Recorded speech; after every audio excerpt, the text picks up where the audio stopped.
वुडोंग क्वैनकुन के पिछले एपिसोड में हमने देखा डोंग के फादर उसे पेनिट्रेटिंग फिस्ट टेक्निक को सिखाते हैं। अब उस पूरे दिन तक डोंग प्रैक्टिस करता रहता है एंड वो प्रैक्टिस करते हुए काफ़ी ज़्यादा थक जाता है। वो खुद से कहता है, मैं काफ़ी ज़्यादा थक चुका हूँ, मैं पेनिट्रेटिंग फिस्ट को पूरे दिन तक प्रैक्टिस करता हुआ आया हूँ और अभी मैं सिर्फ 1 एको को ही प्रोड्यूस कर सकता हूँ। मेरे हाथ काफ़ी ज़्यादा दर्द हो रहे हैं, मैं और ज़्यादा डंबल्स को भी नहीं उठा सकता। अब डोंग लंगड़ाते हुए एक केव के पास जाता है। वो केव डोंग की एक सीक्रेट बेस की तरह होता है। डोंग उस केव में पहुंचकर कहता है, फाइनली मैं यहाँ पर आ गया, ये मेरा सीक्रेट बेस है। उस केव में एक पॉन्ड होता है जिसमें पानी रखा होता है। अब डोंग अपने कपड़े उतारता है एंड उस पानी में नहाने के लिए चला जाता है। डोंग उस पानी में थोड़ी देर नहाता है एंड वो काफ़ी ज़्यादा रिफ्रेशिंग फील करता है। अब क्योंकि डोंग पूरे दिन पेनिट्रेटिंग फिस्ट की ट्रेनिंग कर रहा था, इसलिए उसके हाथ चोटों से भरे होते हैं। वो अपनी चोटों को देखता है एंड कहता है, टेम्पर्ड बॉडी 3rd लेयर भी काफी ज्यादा कमजोर है। अरे नहीं। अब डोंग सोचने लगता है कि उसे 9 एकोस को प्रोड्यूस करने में अपनी बॉडी को कितना ज्यादा और ट्रेन करना होगा। डोंग ये सोचकर परेशान हो रहा होता है। डोंग खुद से कहता है, अगर मेरे पास एलिक्सर्स होते तो चाहे बात मेरी बॉडी को ट्रेन करने की होती या मार्शल आर्ट्स की होती, मैं और ज्यादा सक्सेसफुल हो सकता था। डोंग ये सोचकर उदास हो रहा होता है कि उसके पास ज्यादा एलिक्सर्स नहीं है। डोंग सोचता है कि काश वो इतना लकी होता कि वो अपने लिए थोड़े से एलिक्सर्स ढूंढ ले। अब डोंग उस चट्टान के पास थोड़ी देर के लिए सो जाता है। डोंग की बॉडी पर काफी ज्यादा चोट लगी होती है, इसीलिए उसका ब्लड उस तालाब के पानी के साथ मिक्स हो जाता है। कुछ टाइम बाद वो तालाब का पानी काफी ज्यादा गर्म हो जाता है। वो गर्म पानी डोंग को फील होता है एंड डोंग चिल्लाते हुए उठता है। अब डोंग उस तालाब की तरफ देखता है एंड कहता है, आखिर ये पानी इतना ज्यादा गर्म कैसे हो गया। अब डोंग अपनी इंजरीज की तरफ देखता है। वो खुद से कहता है, अरे नहीं, ऐसे तो मेरी इंजरीज और ज्यादा खराब हो जाएंगी।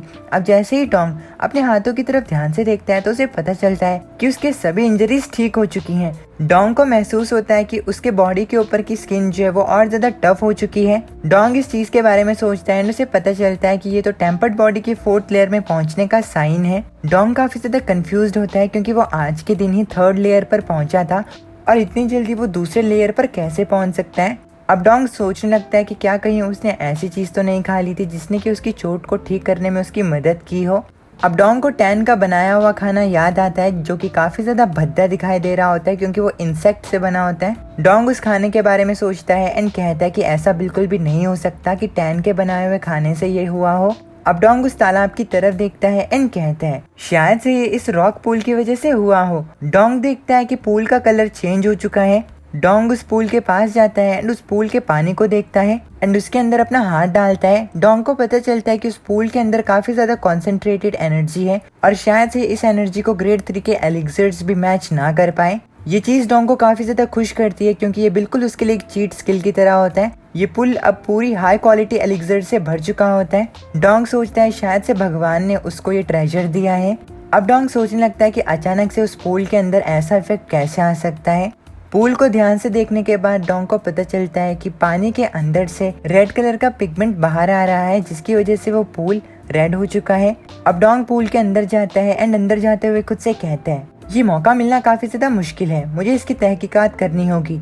अब डोंग उस पूल के अंदर जाता है एंड उस पूल के अंदर उसे रॉक का एक पीस मिलता है जिसके ऊपर एक फिंगरप्रिंट होता है। उस फिंगर के मिडल में एक रेड कलर का लिक्विड होता है जो कि बाहर निकल रहा होता है।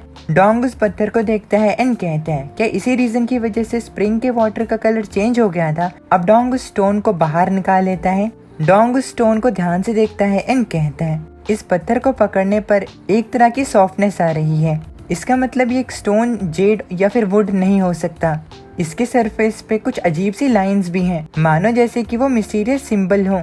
वो रेड लिक्विड जो था वो इसके अंदर से निकल रहा था, शायद से ये एक ट्रेजर होगा। अब डोंग सोचने लगता है कि हालांकि उसे नहीं पता है कि किसने इस केव में इस तरीके के ट्रेजर को छोड़ा होगा, लेकिन अब क्योंकि ये केव उसी की सीक्रेट बेस है, इसीलिए डोंग उस मिस्टीरियस चीज को अपना बना लेता है। अब तभी डोंग को पीछे से टैन की आवाज आती है। टैन डोंग को ढूंढते हुए उस केव में आई होती है। टैन डोंग से कहती है कि उसकी मदर जो है वो उसे खाने के लिए बुला रही हैं। टैन को अचानक से देखकर डोंग टैन को बोलता है कि उसने उसे डरा दिया था। डोंग को अजीब रिएक्ट करता हुआ देखकर टैन डोंग से कहती है, क्या तुम सीक्रेटली यहाँ पर स्वीट पोटैटो बेक कर रहे थे। डोंग ये सुनकर कहता है, नहीं, चलो अब घर चलते हैं। टैन जाते हुए डोंग से कहती है, मुझे तुम पर शक हो रहा है। अब वो लोग अपने घर पे पहुंचते हैं, खाना खाते हैं एंड सोने का समय हो जाता है। सोते हुए भी डोंग के पास वो मिस्टीरियस स्टोन होता है। अब जब डोंग सपना देख रहा होता है तो सपने में वो अपने आप को एक अजीब सी जगह पर पाता है। वो खुद से क्वेश्चन करता है कि ये कौन सी जगह है।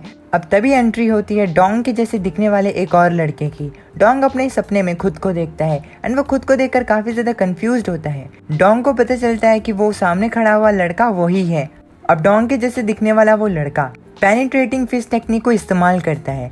ये देखकर डोंग काफी ज्यादा हैरान हो जाता है क्योंकि डोंग की तरह दिखने वाला वो लड़का पेनिट्रेटिंग फिस्ट से 10 एकोस को प्रोड्यूस कर पा रहा था। ये चीज डोंग को काफी ज्यादा हैरान इसीलिए करती है क्योंकि उसके फादर ने कहा था कि पेनिट्रेटिंग फिस्ट जो है वो सिर्फ 9 एकोस को प्रोड्यूस कर सकती है। डोंग को ये चीज काफी ज्यादा अमेज करती है एंड वो कहता है हालांकि मुझे नहीं पता कि ऐसे कैसे हो रहा है, लेकिन ये लड़का जो कि मेरे सामने खड़ा है वो मेरे फादर से अच्छा पेनिट्रेटिंग फिस्ट को इस्तेमाल कर सकता है।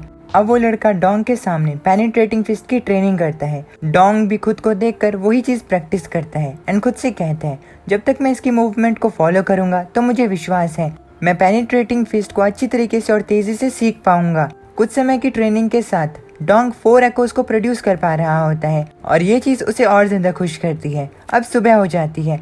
डोंग सुबह खड़े उठता है एंड खुद से कहता है क्या ये सपना था? नहीं, ये सपना नहीं हो सकता।